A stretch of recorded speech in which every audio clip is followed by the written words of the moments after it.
Olá, estamos dando início à nossa disciplina de desenvolvimento para dispositivos móveis. Hoje teremos a primeira aula, né? Eu sou o professor Rafael dos Passos Cantelli, eu me apresentei em vídeo anterior. Na, Nessa primeira aula, ou seja, na unidade um do nosso primeiro módulo, a gente vai ver os fundamentos da computação móvel, né? O módulo um é o fundamentos do desenvolvimento para dispositivos móveis, e aí essa primeira unidade a gente vai ver um pouco da história da computação móvel, né? O que que significa a computação móvel, o que que significam dispositivos móveis, quais são as características próprias desses dispositivos que os diferenciam de outros tipos de desenvolvimento, certo? Vamos lá então. O que que é o desenvolvimento móvel, né? Desenvolvimento móvel é basicamente criar sistemas, desenvolver software para dispositivos móveis. Mas o que que são dispositivos móveis? Se a gente pensar, dispositivo móvel é qualquer coisa, é qualquer aparelho, é qualquer acessório que a gente possa carregar por aí. Em outros contextos, até pode ter esse significado, né? Mas dentro da computação, dentro da área de desenvolvimento de sistemas, dispositivos móveis, eles são computadores que possuem acesso à internet, que possuem sistema operacional próprio, que possuem programas, aplicativos próprios para resolver os mais diversos problemas, sanar as mais diversas necessidades dos seus usuários. Dispositivos móveis eles não são qualquer coisa, então, não é qualquer relógio que você vai na relojaria, na joalheria e compra, que vai ser um dispositivo móvel. Para que ele seja classificado dessa maneira, ele precisa atender determinados requisitos, né, ter determinadas características que a gente vai aprender na aula de hoje. Né? De qualquer forma, está sendo cada vez maior a presença de dispositivos móveis e de características de dispositivos móveis inteligentes, computadores completos com acesso à internet, nos mais diversos aparelhos. Né? Hoje em dia, a gente tem características inteligentes, a gente tem sistemas operacionais como o Android, que nós vamos aprender a desenvolver nessa disciplina, e inclusive em eletrodomésticos, que a gente nem sai movimentando por aí, como geladeiras inteligentes, né? Como fogões e assim por diante. E, obviamente, dentro das principais dispositivos móveis e aqueles para os quais nós vamos aprender a desenvolver nessa disciplina, a gente tem, em primeiro lugar, os smartphones, né? Os, os celulares, computadores completos que a gente tem hoje em dia, os tablets, né?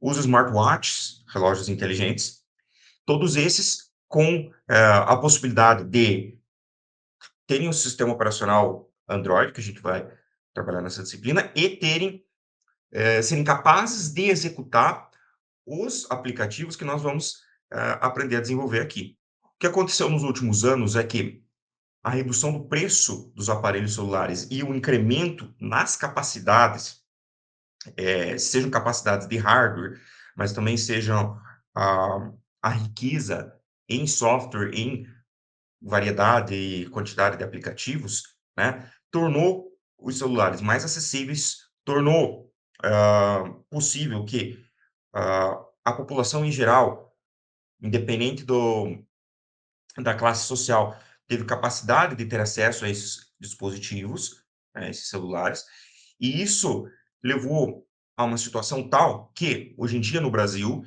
existem, e isso dados os mais atualizados, da Fundação Getúlio Vargas, em 2023, a gente tem 249 milhões de celulares inteligentes e smartphones nas mãos dos brasileiros, ou seja, mais smartphones em uso no Brasil atualmente do que habitantes, né? O Brasil tem aí 205 milhões de habitantes, temos 249 milhões de smartphones.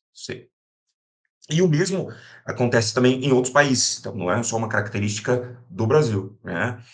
Outra coisa que é muito interessante é que, tanto no Brasil quanto nos Estados Unidos, hoje em dia, cada smartphone que é vendido, a gente precisa, é como se fosse vendido um quarto de um computador, ou seja, a gente precisa vender 4 smartphones para vender um computador de mesa, um computador tradicional, né, seja desktop, seja notebook, né. O que seria impensável se a gente fosse olhar alguns anos atrás, né, onde existia a tendência de que todo mundo precisava ter computador, precisava ter um computador em casa para cada pessoa da casa.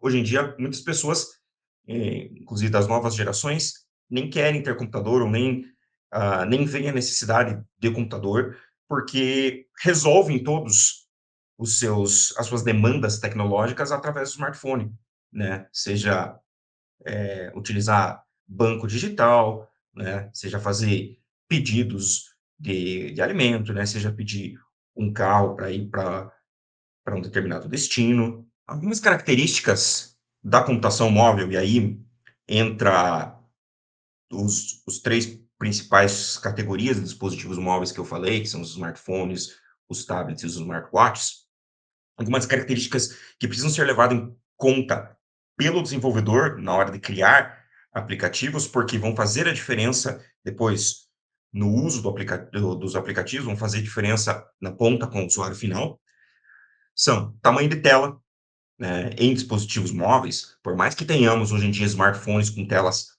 muito grandes, bem exageradas, ainda assim o tamanho de tela é menor do que computadores de mesa, é menor do que um monitor qualquer para um computador de mesa, é menor do que um monitor de notebook, certo? Então, isso, na hora de desenvolver, é preciso que a equipe de desenvolvimento, o profissional de interface gráfica leve em consideração na hora de dispor os elementos em tela, né, de colocar os componentes nos seus devidos locais, aproveitando ao máximo a tela e sabendo trabalhar com esse espaço de tela menor, mais limitado do que um computador tradicional. Outra coisa interessante que é uma questão que precisa ser levada em conta pelo desenvolvedor, questão de perspectiva. Como assim? Se você pensa em um computador tradicional, desktop e notebook, a tela ela vai estar sempre na mesma perspectiva, ou seja, naquela perspectiva horizontal, né, no formato widescreen que a gente tem hoje em dia, com aquela largura um pouco maior, né, 16:9 a proporção, mas sempre é esperado essa mesma perspectiva de um computador tradicional. Enquanto que os dispositivos móveis, em especial os smartphones, a gente pode usar tanto na perspectiva de tela retrato, quanto na perspectiva de tela paisagem, ou seja, tanto na vertical quanto na horizontal. E isso o desenvolvedor também precisa levar em conta, se ele vai desenvolver o aplicativo para que possa ser usado nas duas perspectivas, como que a tela vai se reconstruir, a tela do aplicativo em si, para trabalhar com os dois tipos de perspectiva, né? Caso não seja possível, porque, como vocês bem sabem, sendo usuários de dispositivos móveis, tem certos aplicativos que a gente tenta utilizar na horizontal, por exemplo, e ele não permite, né? Então, isso também vai ser uma decisão do projeto na hora de fazer o aplicativo. Se você percebe, não, ó, esse aplicativo ele só vai servir no formato retrato, ou só vai servir no formato paisagem. Isso também tem que ser informado ao usuário e vai ter que ser pensado dessa forma na hora de desenvolver. Bateria. Você pode pensar, como assim bateria? Eu vou desenvolver software, né? Eu vou programar sistemas para os dispositivos móveis, eu não vou lidar com a parte física da bateria.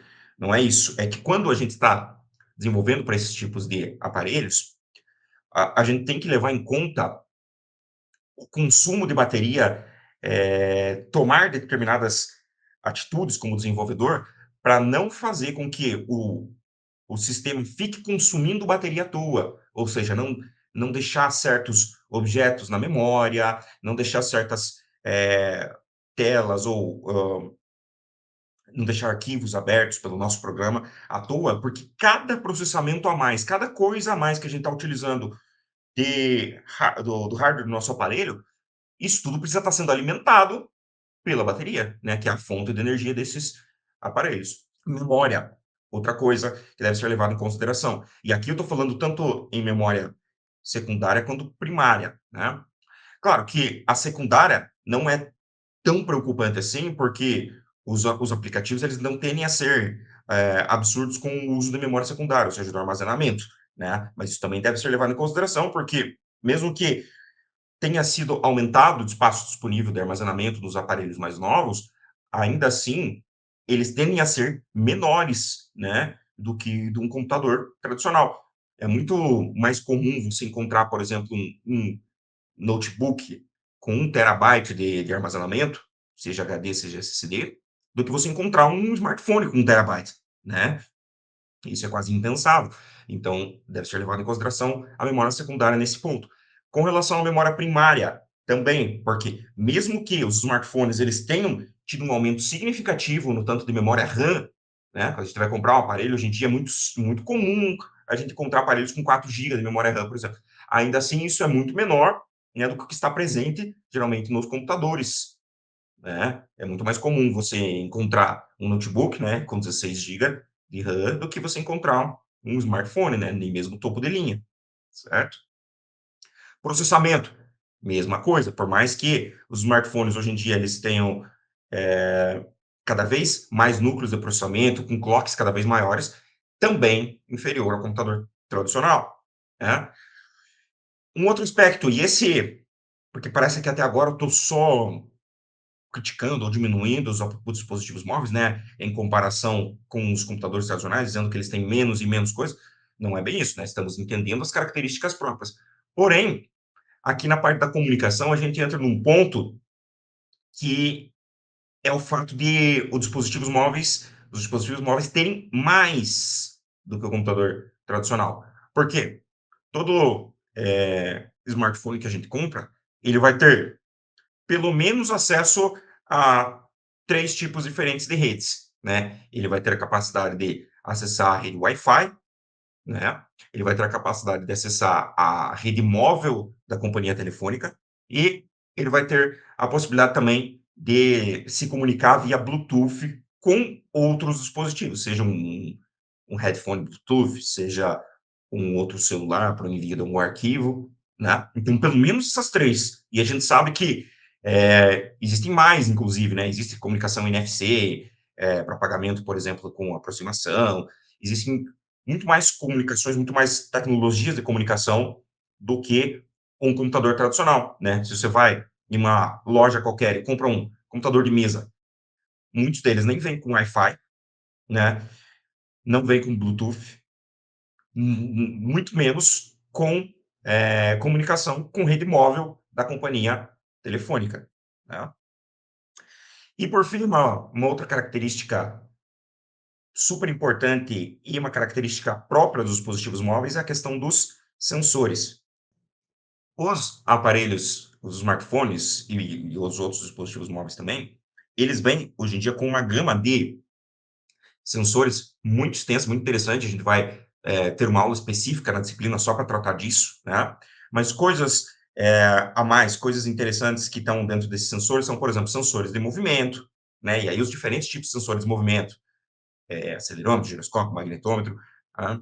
A gente tem sensor de umidade, sensor de luz, sensor de presença, né? Sensor biométrico.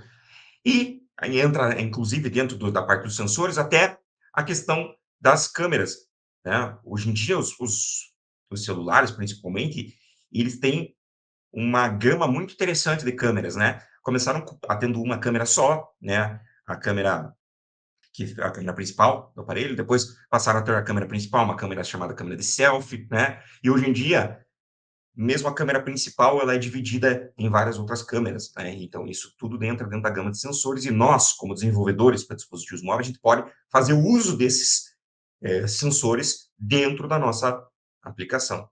Falando um pouquinho, então, da história da computação móvel, ou seja, computadores móveis, e não no caso de notebook, né? Porque notebook, beleza, você pode levar de um lado para o outro, mas você não sai usando o notebook enquanto você está andando, você não usa um notebook enquanto você está em pé num ônibus, né? Ou em pé num elevador. Então, a ideia desses dispositivos móveis aqui é que você possa utilizar eles também em trânsito, né?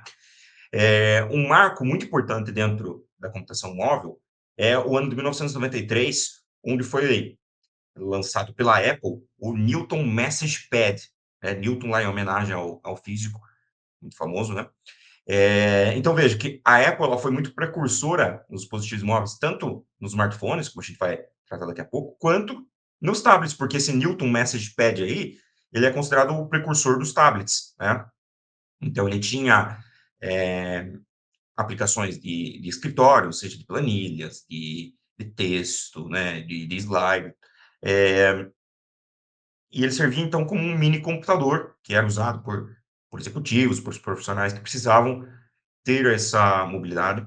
Mas, infelizmente, por mais que ele fosse extremamente inovador, ele não emplacou, né. Se pensarmos nessa época, 1993, a gente ainda nem tinha nem Windows 95, nem existia ainda a ideia de Windows com interface gráfica, então ele foi precursor, mas ele chegou cedo demais, né, e acabou não sendo um sucesso. Na sequência, em 1996, surgiu o conceito dos PDAs, Personal Digital Assistant, ou seja, assistente digital pessoal. Esses PDAs, também chamado de Palm Tops, como eu coloco aqui no slide, eles foram, diferente do Newton, eles foram um sucesso, né? Eles tinham capacidade de navegar na internet, eles tinham capacidade de utilização de softwares para a parte de escritório, para a parte de planilhas, cálculos e tudo mais, né? Acesso a e-mail, e eles foram um sucesso interessante no final da década de 90, no início da década de 2000 ali. Eles vinham geralmente com uma caneta para você poder interagir com a tela, né? Botões também, e inclusive eles tiveram esse nome de Palm Top, né? Porque palm é palma, né, em inglês, e top é em cima, e é justamente pela forma com a qual você trabalha com eles. Porque a gente tem os computadores desktop, né? Ou seja, que funcionam em cima da mesa. A gente tem os computadores laptop, que é como os americanos chamam os notebooks, né? Que você utiliza no colo, e os palm tops que você utilizaria em cima da palma da mão, né? E também pelo fato de que a Palm era a principal desenvolvedora dos PDAs que tiveram maior sucesso. Então ele acabou tendo esse nome aí de Palm Top. Depois disso, vejo que aí a gente teve alguns anos ser um grande avanço na computação móvel em si, né? Claro, a computação continua evoluindo bastante, mas a computação móvel ela teve um grande salto quando, em 2007, bem no comecinho de 2007, o Steve Jobs apresentou para o mundo o iPhone. E aí você pode pensar, pô, mas a disciplina a gente não vai aprender desenvolvimento para Android? Vai, e eu já vamos entender por que que a gente vai tratar do Android, mas o iPhone ele foi a a primeira aparição, a primeira vez onde surgiu essa ideia de smartphone, né, que era a ideia de juntar as capacidades de um celular tradicional, que até o momento o que que fazia o celular tradicional, né, ele fazia ligação, você tinha alguns joguinhos simples, podia enviar mensagens de texto, alguns já tinham até câmera, né, mas não muito mais do que isso. Você dependia de que viesse com algumas aplicaçõezinhas a mais no teu celular, para que ele fosse um pouquinho mais avançado, tivesse mais algumas coisas.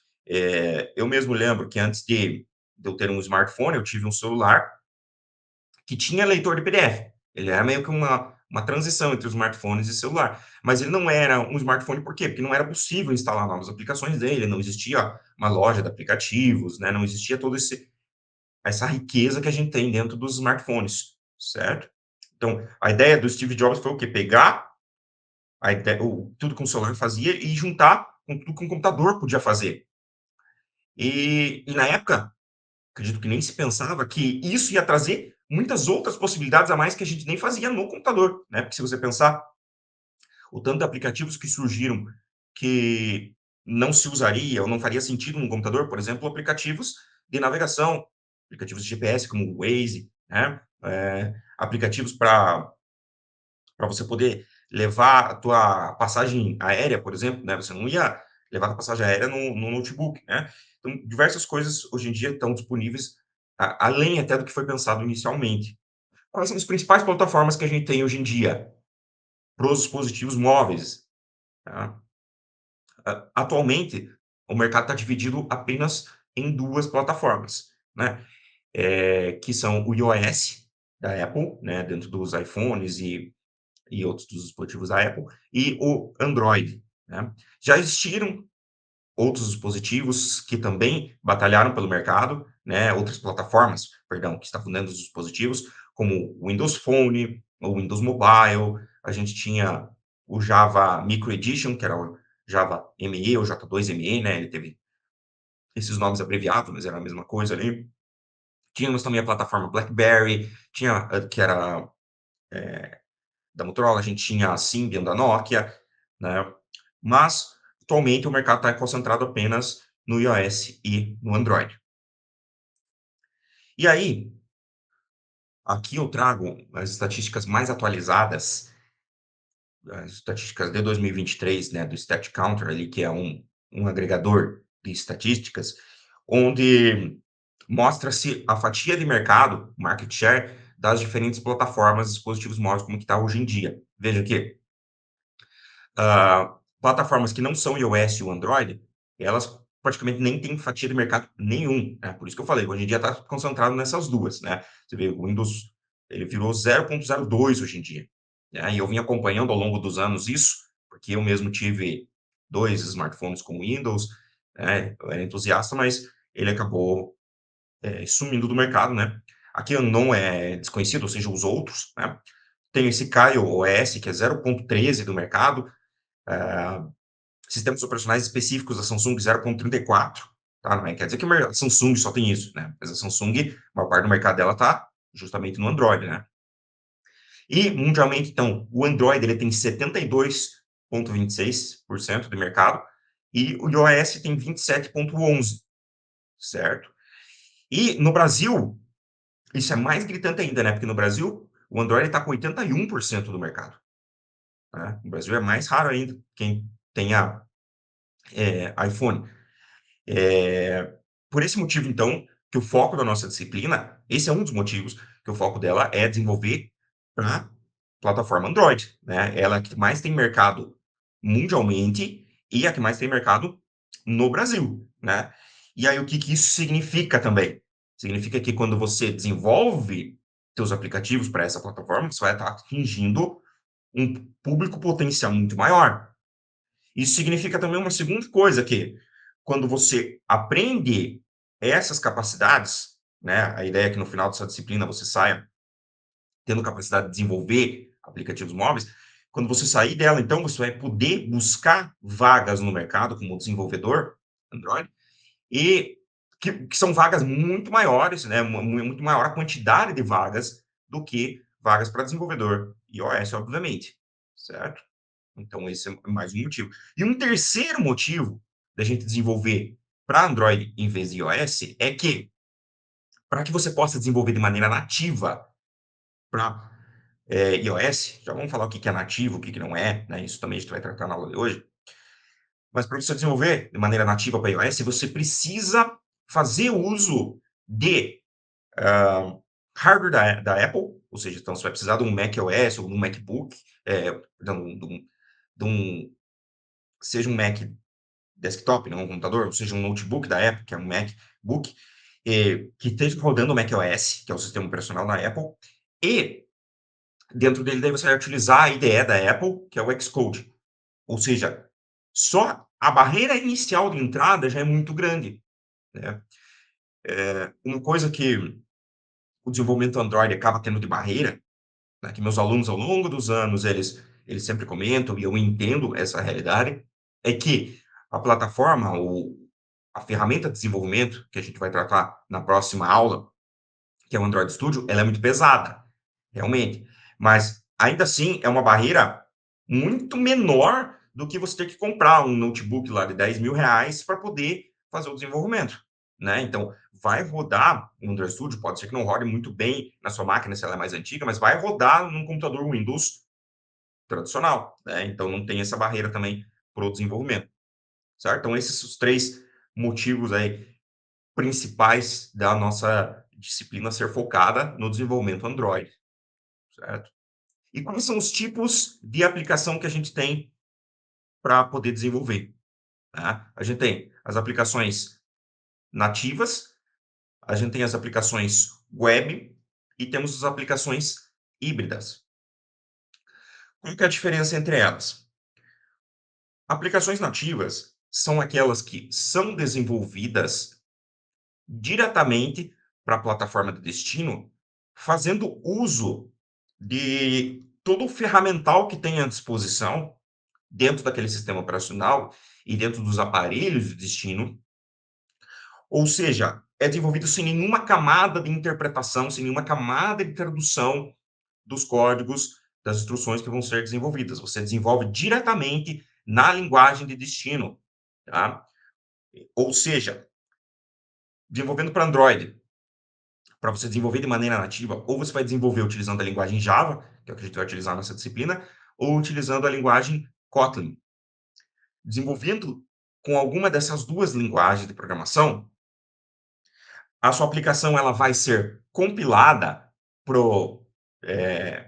a plataforma de destino e o código dela vai ser entendido diretamente pelo sistema operacional, sem precisar passar por camadas adicionais de tradução e de compilação adicional, certo? Então, dentro do desenvolvimento Android, o desenvolvimento nativo faz uso dessas duas linguagens, o Java e o Kotlin, certo?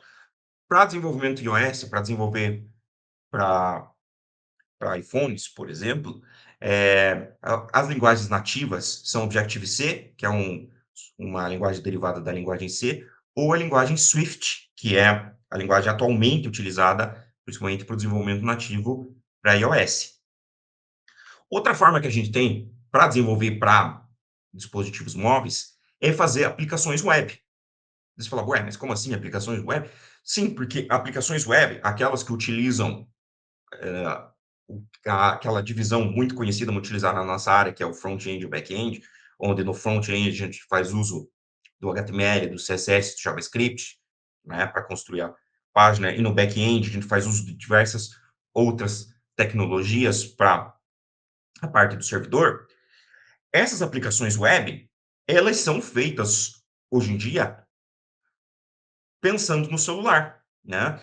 Antes, a gente até costumava falar, na nossa área, que quando você desenvolver uma plataforma, um site, né, quando você desenvolver uma aplicação web, é bom que você considere também como que ela vai aparecer num smartphone. Mas veja, o que se falava? É bom que, porque não era a ideia inicial, não era o foco inicial você desenvolver uma página pensando nos smartphones. Você pensava neles depois, né?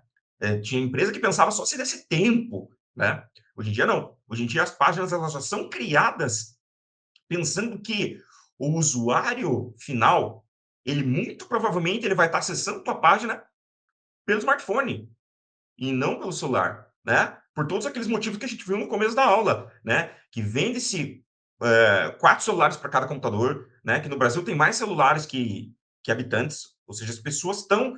E eu poderia até ter trazido outras estatísticas que a gente vê muitas vezes no noticiário, que mostram que o brasileiro acessa a internet muito mais vezes pelo celular do que pelo computador, né? Então, hoje em dia, a aplicação web você também já faz pensando em como que ela vai ficar na tela do celular, né? Você já faz aplicações, como a gente chama de aplicações responsivas, onde elas vão se adaptar nas diferentes telas, né? Características importantes, como perspectivas de tela, como tamanho de tela, e inclusive até uma coisa, quando eu falei de tamanho de tela, né? Eu comparei a questão da diferença de tamanho de tela do computador para um smartphone, mas também é importante levar em consideração que os próprios dispositivos móveis em si, eles têm diferentes tamanhos possíveis de tela, né? Então tem smartphone de 4 polegadas, de 4,5, de 6,7, os tablets, as telas são muito maiores, né? Então tudo isso precisa ser levado em conta também na hora de desenvolver. E se você está desenvolvendo uma aplicação web, claro que hoje em dia tem muitos frameworks para ajudar a transformar a sua aplicação em responsiva, mas se você está desenvolvendo a aplicação web, você faz ela também pensando no uso através do celular. Daí você pode falar, então, bom, então desenvolvimento web, que eu aprendi em outras disciplinas no curso, né? Certamente vocês tiveram no curso disciplinas de desenvolvimento web, ou tiveram ou vão ter ainda, né? E eles podem pensar, então eu não preciso dessa disciplina aqui, né? Então, para só desenvolver sempre aplicações web. Não, porque existem públicos diferentes, né? Existem áreas de atuação diferentes, onde a nativa pode ser mais interessante do que a web, né? Pensa o seguinte, se você vai abrir lá Você vai fazer a compra de uma passagem aérea, por exemplo, você pode ir no navegador, no teu smartphone, né, então você abre lá o teu Google Chrome, você abre o Opera, você abre o Firefox, o Edge, e compra pelo site da companhia, ou você abre o aplicativo, e daí no aplicativo você sabe que você vai ter outras coisas ali, você vai poder já ter dentro dele gravado a sua passagem aérea, você vai ter atualizações em tempo real ali, você vai ter notificações, né, então tem características diferentes para uma aplicação web e para nativa. Às vezes, a tua empresa, ela pode desenvolver tanto um site, tanto uma plataforma web para o que ela quer, mas também desenvolver a aplicação nativa, que vai depois poder ser baixada na loja pelo usuário final e utilizada de outra maneira, tá certo? Então, isso são as aplicações nativas e as aplicações web. E por fim, a gente tem as aplicações híbridas. O que que significam híbridas? Uma mistura entre as outras duas? Exatamente.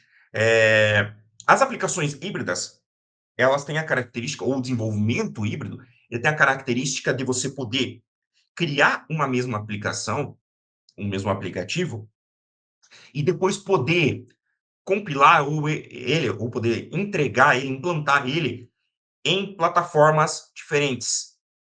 Ou seja, você faz a mesma tela, você faz os mesmos códigos e transforma essa aplicação num executável depois, tanto para smartphone de Android, quanto para smartphone iOS, certo? Para isso, existem algumas tecnologias eh, que fazem esse tipo de implantação, esse tipo de desenvolvimento híbrido, né? A gente tem até plataformas, eh, ferramentas de desenvolvimento mais antigas que suportam esse desenvolvimento híbrido, como o Delphi, a gente tem, o Ionic, que foi bastante sucesso, tem o React Native, tem, hoje em dia, um que está crescendo bastante, o Flutter, né, que são tecnologias onde você cria a tua aplicação, cria as telas e depois consegue, compilar e gerar o instalador, tanto para iOS quanto para Android. Daí você pode pensar: "Pô, mas então isso é o melhor dos mundos, né, porque você cria uma vez só e acabou, né. Tem vantagens e tem desvantagens, né.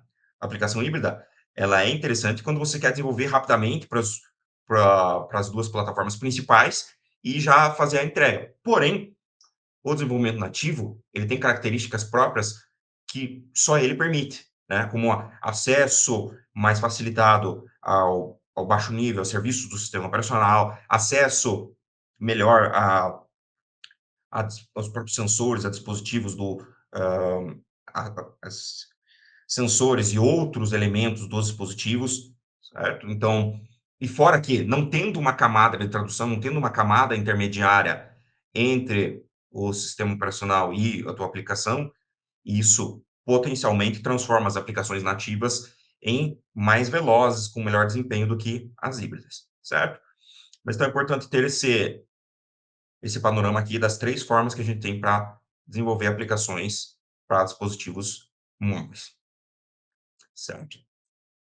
Aqui, então, a gente tem as referências que foram utilizadas para o desenvolvimento desses slides aqui especificamente. Obviamente, a gente tem também as referências, bibliografia básica e a bibliografia complementar da disciplina, né, como vocês sabem. E é isso, muito obrigado, até a próxima.